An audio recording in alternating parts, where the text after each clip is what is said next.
Assalamualaikum warahmatullahi wabarakatuh.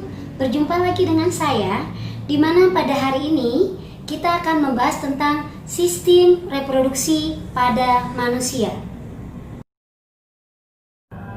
Perhatikan gambar berikut ini. Pada awalnya, manusia berasal dari satu sel. Kemudian, sel itu akan aktif membelah. Sel akan berkembang menjadi jaringan, jaringan akan berkembang menjadi organ, organ akan berkembang menjadi sistem organ, dan akhirnya sistem organ akan membentuk organisme, di mana organisme dewasa bisa disusun sekitar 200 triliun sel. Kenapa sih sebuah sel itu harus membelah? Yang pertama, untuk pertumbuhan. Yang kedua, untuk perbaikan. Dan yang ketiga, untuk reproduksi.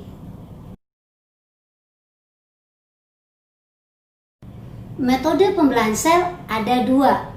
Yang pertama, secara mitosis, dan yang kedua, secara meiosis. Ciri-ciri dari pembelahan mitosis adalah yang pertama, menghasilkan dua sel anakan. Yang kedua, kromosom sel anakan akan sama dengan kromosom sel induknya. Yang ketiga, pembelahan mitosis terjadi pada seluruh sel tubuh. Yang keempat, pembelahan mitosis mempunyai 4 tahapan, yaitu profase, metafase, anafase, dan telofase.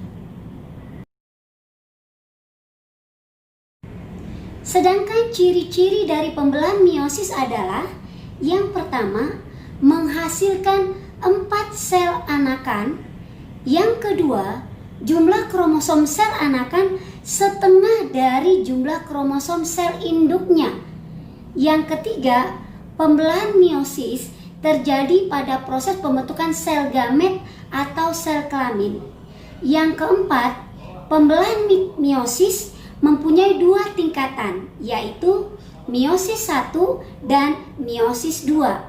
Dan setiap tingkatan mempunyai 4 tahapan yang sama seperti mitosis, yaitu profase, metafase, anafase, dan telofase.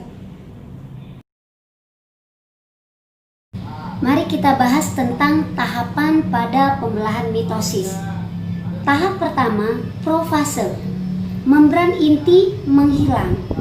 Kromatin mulai memadat menjadi kromosom. Tahap yang kedua, metafase. Kromosom berjejer di ekuator atau bidang pembelahan. Tahap yang ketiga, anafase. Kromosom bergerak ke kutub yang berlawanan. Dan tahap terakhir, telofase, di mana mulai terbentuk bidang pembelahan sehingga dihasilkan 2 sel anakan yang secara genetis akan sama dengan sel induknya. Selanjutnya kita akan membahas proses pembentukan sel kelamin atau sel gamet atau gametogenesis, di mana sel kelamin yang dimaksud di sini adalah sel kelamin laki-laki atau sel sperma dan sel kelamin wanita atau sel ovum atau sel telur. Proses pembentukan sel sperma disebut spermatogenesis. Proses pembentukan sel telur disebut oogenesis. Adapun tahapan dari spermatogenesis atau proses pembentukan sel sperma adalah spermatogonium akan membelah secara mitosis menjadi spermatosit primer.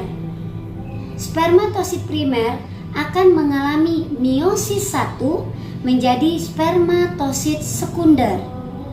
Spermatosit sekunder akan mengalami meiosis 2 menjadi spermatid. Dan spermatid akan berdiferensiasi menjadi spermatozoa. Sedangkan tahapan dalam pembentukan sel telur atau sel ovum atau oogenesis dimulai dari oogonium, oosit primer, oosit sekunder, ootit, dan ovum. Sekarang mari kita bandingkan perbedaan antara spermatogenesis dan oogenesis.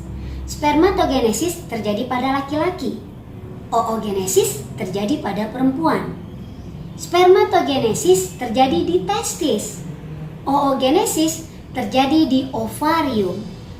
Spermatogenesis menghasilkan 4 sel sperma, sedangkan oogenesis hanya menghasilkan 1 sel telur, dan 3 lainnya akan menjadi polosit dan akan lisis atau hancur. Demikianlah materi kita untuk hari ini. Selamat belajar dan menjadi pembelajar yang baik. Jangan lupa like, subscribe, dan komennya. Bye.